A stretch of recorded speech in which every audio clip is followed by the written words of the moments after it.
네, 안녕하세요. 임혁기 컨설턴트입니다. 1월 한 달간 입시에서 가장 핫했던 정보들을 한번 보는 시간, 그리고 우리 아이가 대학을 가는데 굉장히 도움될 만한 이제 그러한 정보들을 한번 모아봤습니다. 우선은 보시면 이제 1월 헤드라인을 제가 쭉 갖고 왔습니다. 시기가 시기인 만큼 좀 정식 관련해서 좀 얘기를 한번 모아봤는데요. 우선 첫 번째 헤드라인부터 한번 살펴보겠습니다. 주요대 정시 경쟁률이 또 하락했고, 특히 상위권 수시 합격이 많은 곳으로 또 추정이 된다고 했는데요. 서울대랑 연세대의 경쟁률이 굉장히 하락을 했습니다.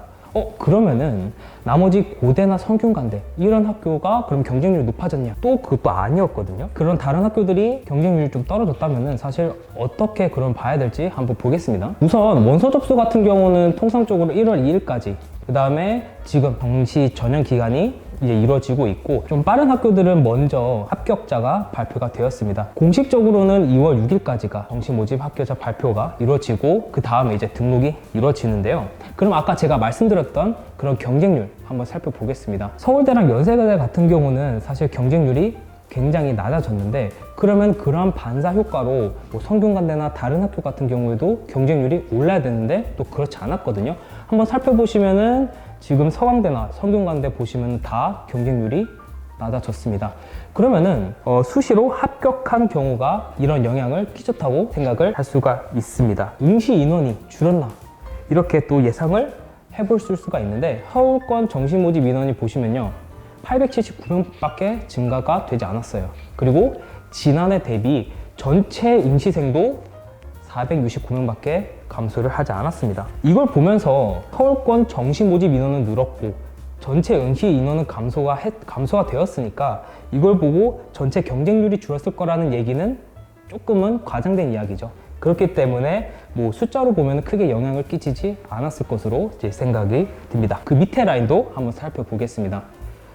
동국대랑 쑥대도 마찬가지로 보시면은 지난해 거의 6.2, 아니면 쑥대도 4.93의 경쟁률이 이제 형성이 되었다가 5.11 그리고 4.28로 현저히 줄어든 것으로 볼 수가 있습니다. 전체적으로 준 거 보니까 다 수시로 갔다 생각을 하시면 될 것 같고요. 하향 지원, 특히 이제 N수생들이 하향 지원을 했던 그런 경향을 보였던 한 해로 생각을 해주시면 될 것 같습니다. 정시에서는 이 경쟁률을 말하는 것이 뭐 크게 중요한 것은 아니고요. 좀 참고용으로 한번 봐주셨으면 또 좋겠습니다. 한번 그 다음 헤드라인 한번 보겠습니다. 올해 고3 40만 명 붕괴, 대학 정원보다 11만 명이 부족하다고 나와 있는데요. 이제 전국 고등학교 3학년 학생 수가 올해 거의 30만 명대로 떨어졌습니다. 그래서 2024학년도 대학 정원을 봤을 때는요, 고3 학생이 11만 명 정도로 부족한 것으로 나타났습니다. 역대급 미달 사태가 좀 벌어질 것으로 이제 우려가 되는데요. 뭐 보시면 아시다시피 다 합하면은 거의 51만 명이죠. 고3 학생보다 이 모집 인원이 거의 11만 명이 많은 건데, N수생도 있지 않아요? 라고 말씀을 하실 수가 있지만요, 그것도 포함해도 사실 4만 명이 부족한 실정입니다. 그렇기 때문에 좀 역대급, 특히 이제 지방권에 있는 학교들은 이제 미달 사태가 벌어질 것은 다들 전망을 하고 있고요. 서울 소재 대학의 인원 그리고 이제 비율을 한번 살펴보게 되면요, 크게 감소하진 않았어요.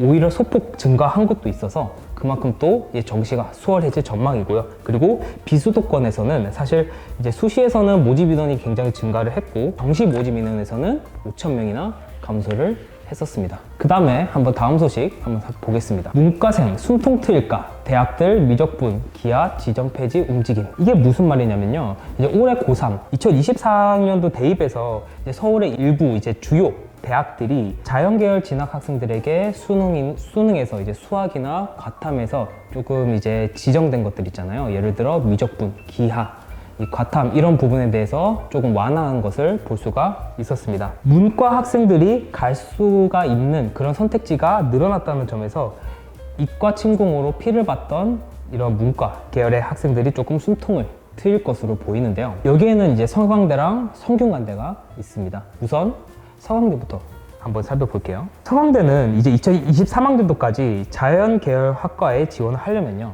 이제 수학 영역에서 미적분이나 기하를 선택을 했어야 됐지만은 이제 보시다시피 필수 영역 제한이 삭제가 되었습니다. 그리고 탐구 영역도 마찬가지로 이제 과탐과 사탐 이렇게 구별이 없게 되었는데요. 이렇게 또 제한을 없애다 보니까 수학의 확통 그리고 이제 사탐을 선택을 하고 나서 뭐 물리학과나 아니면은 컴공에 지원을 할 수 있는 이제 그런 학생들도 보일 수 있다는 그런 점이 또 돋보였습니다.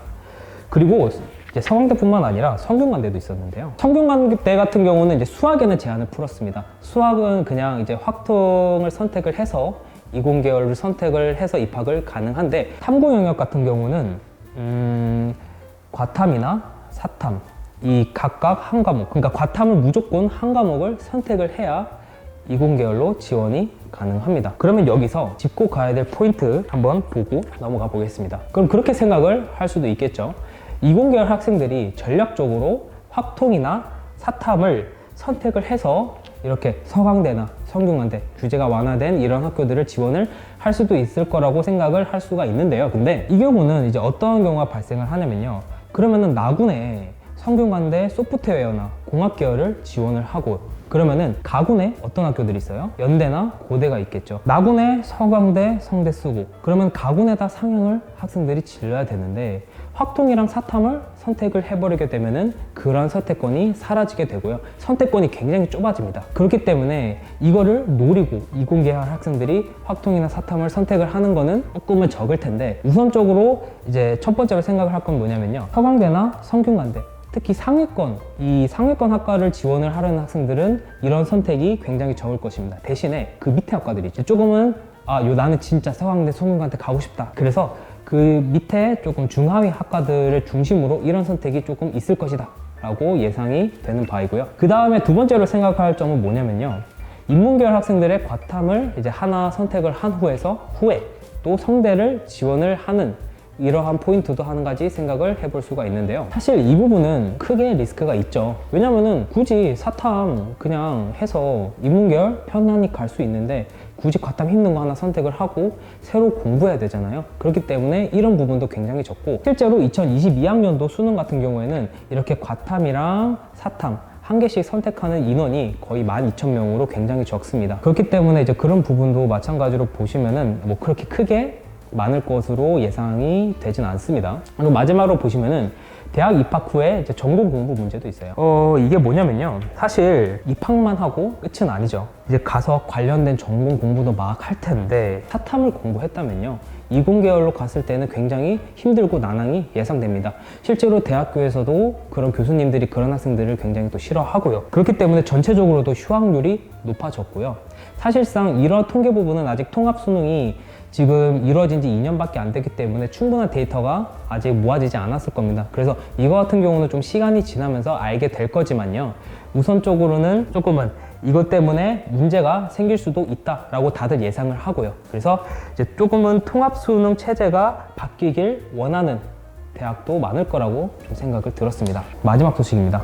보시면은 머리 맞댄 교육부 대학 통합수능 대입 분석 후에 개선책을 마련해야 된다 라고 이제 써있는데 이전 소식과 연결되는 주제죠. 통합형 수능 그리고 대입 전형 결과에 대한 면밀한 이제 분석에 나선 뒤에 개선책을 논의하기로 했습니다. 통합수능 취지는 좋죠. 근데 거기에 따른 입시 전형의 좀 부작용이 좀 많은지라 사실상 이제 다 벼르고 있죠. 어떻게 보면 아직까지는 또 명확하게 이런 부분에 대해서는 해결책이 나오진 않았습니다. 그러면은 어떠한 해결책이 있을지는 조금 생각을 해볼 수가 있거든요. 한번 살펴볼게요. 자, 보시면은 수능 난이도 조절. 이거는 항상 교육부에서 중요하게 생각하는 과목이 바로 수학인데 항상 그런 부분에서는 크게 성공하지 못했습니다. 그리고 이제 변환 표준 점수의 조정도 있을 겁니다. 예를 들어 이제 이공계열 같은 경우는 이제 수학이나 과탐 부분에서 또 굉장히 좀 유리하고 좀 잘하기 때문에 그런 부분들을 이제 보완하고자 문과생들의 이제 사탐 부분에다가 변환 표준 점수를 좀 조절을 해서 이런 부분들을 좀 맞춰 나가자 이런 생각도 할 수가 있겠지만은 모르겠습니다. 이과생들의 반발이 또 만만치 또 않을 것 같고요. 네, 이렇게 해서 쭉 저희가 지금 이번 달 1월에 이제 대응하는 그러한 좀 입시 관련된 정보들을 한번 쭉 살펴봤는데요. 어떠세요? 조금 도움이 되셨는지 모르겠는데 앞으로도 이렇게 좀 2월달, 3월달 쭉 관련돼서 이런 입시 좀 정보들을 제가 좀 알려드릴 테니까요. 꼭 지켜봐 주셨으면 좋겠고 다음 달에 2월 달에도 아주 유익한 입시 소식으로 돌아오겠습니다. 임혁기 컨설턴트였습니다. 감사합니다.